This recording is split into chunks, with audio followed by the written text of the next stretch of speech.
If you're looking to upgrade your beginner vocabulary to more advanced vocabulary, then this is the video for you. Let's get into it.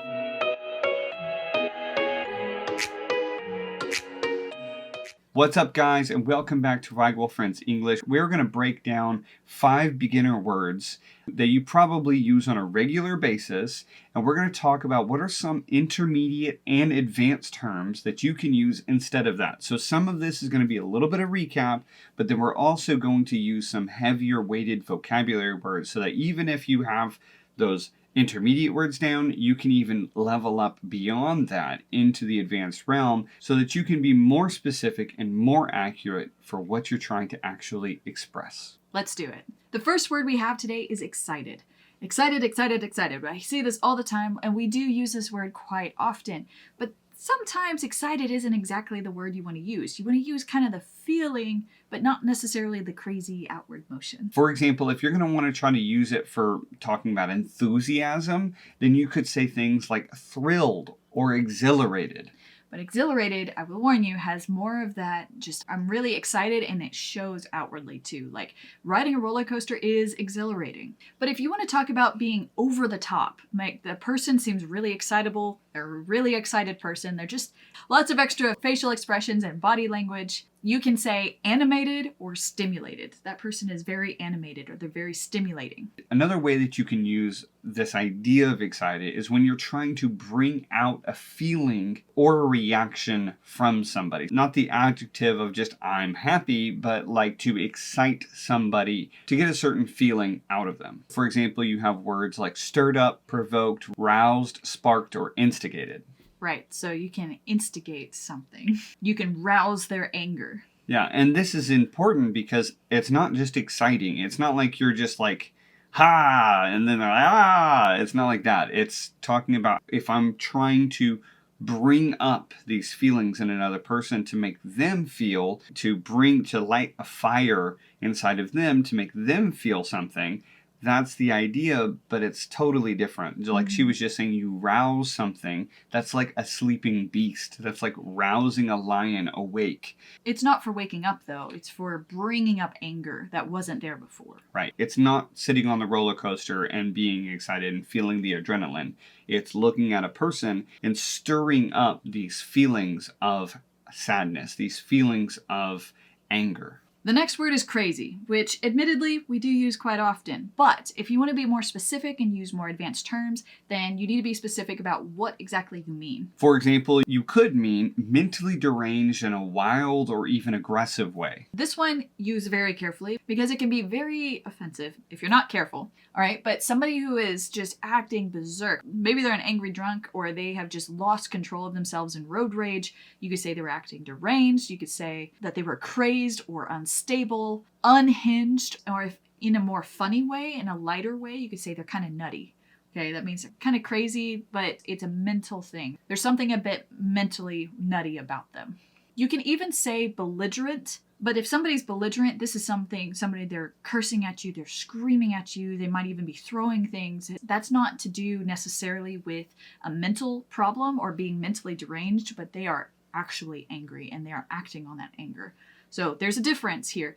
We can mean a mental derangement, like there's something in their mind that's amiss, something, whether it's drugs or alcohol or something is messing with their mind, or you have people that are actually choosing to be angry. We use some separate terms for this, but some of the terms do overlap as well. Another idea of crazy that you could use is the idea of foolish. So it's not necessarily like they're a bad person, it's just it's absurd, it's ridiculous, it's harebrained, or it's just stupid. Those are great terms to use. If you mean crazy, as in somebody's being crazy, like enthusiastic, super enthusiastic, like they're losing themselves in their enthusiasm, you could say fanatical, they're wild about somebody, they're mad about somebody, not like mad at them, but they're mad about them, like a crazy fan. Those would be great terms to use, and they're fairly informal as well. Using it more like an adverb, you can use it in the sense of like extremely, like crazily doing something. So for example, you could say something like intensely or energetically or passionately. So it's taking whatever a normal verb of doing something and then leveling it up by 100. Like screaming crazily. Yes. Like screaming crazily, you could say screaming passionately about something. Or you could say arguing crazily, arguing passionately, arguing energetically. All of those work. The next one is big. So big has a lot of different meanings here, so we're going to bump through these pretty quickly. One meaning of big is referring to size, and this is probably the most obvious. But there's going to be a lot of synonyms you can use. And actually, there's quite a few more that you can use, so let's go through them. You can say huge, but you can also say sizable. Okay, the difference between huge and sizable. Huge is like much bigger, like colossal, massive, which are also synonyms for big. But then you also have sizable, meaning like pretty big portions, bigger than you expected, but not just outrageously huge. You could say sizable portions at a restaurant. Like that restaurant's pretty good. You get sizable portions for the amount of money you pay. Another thing you could say is substantial. Something that's just more than you expected. It's quite substantial. It has a lot to it. You could say a program is substantial, or you could say the content in a library is substantial. Again, considerable is kind of the same idea as substantial. Extensive has more to do with length. It's much longer. It's big because it's long, or it's big because there's just so much and it's so much further ahead. It's from point A to point B and it's pretty far. You also have this idea of spacious. We use this with a lot of rooms and buildings. So you have like a spacious room or a spacious house. It means there's a lot of space in it. But bulky is another one. Bulky just means it's big and it's hard to carry. Like you can carry it, but it's big and bulky. Big suitcases can be bulky. Furniture is bulky. You can carry it, but it's difficult to carry because it's just awkward. So you would say that those things are bulky. Another way you can use this is instead of saying a big sister or a big brother, you can say elder or older. Typically we say older brother, like big brother, older brother. But another one is more along the meanings of ambitious. So if I say I have big goals, another way to say that is I have far-reaching, grandiose, or even unrealistic goals, where I had that goal to be a millionaire by the time I turn 25. Did you? No. Not at all. Another meaning of big is important. Like this is a big factor. Okay, so you could say this is an important factor here. So here you could say significant, you could say major, you could say a weighty thing, like this is a weighty factor, a serious factor, or if you want to be very informal, you could say, yeah, this person's no joke. Joke. This person's important, okay? This guy is no joke would mean this guy's really important. He's really important in the company. The next one is kind of carrying the meaning of popular. So not just like, he's a big person in the entertainment industry. For example, you could say sought after, in demand, successful, or even something like hot or trending, for example. Another one would be a powerful position. Somebody who's big in the company, meaning they hold a lot of power in that company. So you could say that they are powerful, you could say they are prominent, or you could say they're influential. So board members are big in a company. They are influential in the direction of a company. The next word is great. So when you mean great as in large, it's going to be very similar to the synonyms we had for big.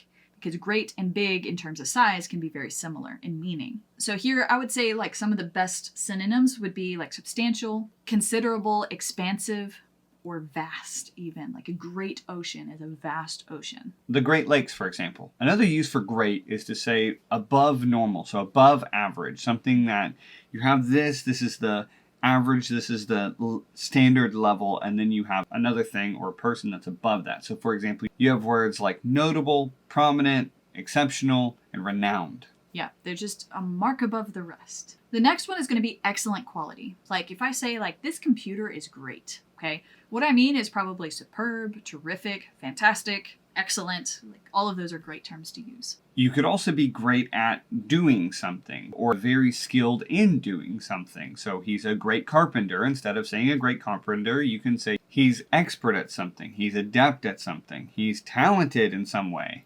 Or top-notch. He's top-notch at what he does. Very quality work. So it's kind of similar to quality, but it's quality of work, quality of what you produce. So when you want to use great as an adjective, meaning somebody's just very much into something, like a great fan of or a great friend of someone, you can use words like eager, you can use enthusiastic, you can use a zealous friend or a devoted friend. And this could be to a cause, this could be to somebody that you're just a fan of, this could be a great friend, whatever it is. Devoted and zealous have a far more important meaning, a much more committed meaning than does eager, enthusiastic. Eagerness and enthusiasm can just pass. It's like a phase, right? It's excitement, for a time while that thing is, or that person is new. But something where you're zealous about a cause or you are devoted to a person, that's very different. That has a lot more commitment and loyalty involved. Sometimes you can use great as kind of an adverb where you're kind of leveling up the adjective it's trying to modify. So for example, you could say a great big bin. Or a great big ship, great big plane. So you're leveling up the adjective big in those contexts by using the word great. So it's kind of like very, except for we say very a lot, so we want to try to change that word up a little bit. So some other options that you could use are extremely, exponentially, and especially. I really like using especially for saying it was an especially big crop this year. You could also use the word exceptionally to carry the same idea. The next word is hard. And hard is tricky because you have hard and hardly. We're going to stick with the adjective hard, not the adverb hardly here. The first meaning would be firm. Okay, that's the thing you want to think of. You want to think of a well-built table, for example. You would say a firm table or a firm foundation to a house. Okay, synonyms here in this case would be solid, you could use dense, you could use rigid. There's different things you can use. So whether you're holding something, you're like, wow, that's pretty dense. That's denser than I expected. It means maybe it has more mass. Okay, it's more tightly packed or it's much higher quality wood than you expected. But something that's rigid means it's very stiff and straight. It's very hard. The next meaning is something done with a lot of force. So hit it hard is the idea of this. But instead of saying hit it hard, you could say like a heavy hit, powerful hit, or jarring hit. You could also turn this into an adverb by saying heavily, powerfully, or forcibly. Forcibly making this happen. Yeah, to forcibly hit something, to forcibly push something, for example. When you want to say that something required a lot of effort, like a test or like a job, an interview, you could say that something was grueling or it was taxing or it was exhausting. It just took so much energy. You were completely wiped out at the end of it. But if you want to talk about how like life is really hard sometimes, like it's difficult to bear this heavy load, then you could say words like harsh, tough, unpleasant. Sometimes things are quite unpleasant to go through. They're hard to go through. Sometimes we use hard to describe a person, like he is a hard man. Okay. In this case, we mean that they don't show much empathy or emotion. They're not very open about what they're thinking inwardly or how they feel about people. So in this case, you can reference their strict standards. So you could say he's a hard boss or he's a strict boss. You can mean harsh or firm or stern. All of those would work in that same context. One meaning of hard that is slightly more obscure than the other ones is describing difficult or hard weather. So for example, you can use words like harsh, extreme, or bitter. Like not just it's cold, but it's bitter cold. Finally, let's talk about evidence. Sometimes you'll hear in crime TV shows or read in mystery novels that they're talking about finding hard evidence. Maybe there is evidence, but it's not hard evidence. They need something hard to make the case go through in court. In this case, you can use reliable, definite, or indisputable evidence, something that people are not going to question, so unquestionable evidence. All right, guys, so that's our 5 words that you can upgrade today, and it is important for you to do so. I know sometimes these kind of more listicle videos can seem a little bit more rote, but in fact, they're really not, because it's all about being able to communicate yourself well. It's not just translating the word hard and using it over and over and over again. We just talked about how it can refer to weather, how it can refer to what kind of person a person is, or what kind of evidence you bring up in court. There's a lot of meanings that come with these one simple words, and if we kind of put them into a box in our own mind, we're really missing the bigger picture. So I hope you guys take advantage of this. If you are looking for a system to really study vocabulary a little bit better, check out this video where we talk about how many vocabulary words it's wise to focus on in a week, how to deeply study vocabulary and connect it to other things, and to work with synonyms instead of just learning words in a very disconnected way. We talk a lot about on this channel of making a web of vocabulary, and that's incredibly important, and it's very helpful for expanding that vocabulary to things that are really meaningful and that you can actually use, not just recognize when you read. So if you want to learn more about that, check out this video here. And we have a free downloadable study guide for vocabulary that you can get at the link below or in that video. Thank you guys so much for watching. We'll catch you on the next one. Bye.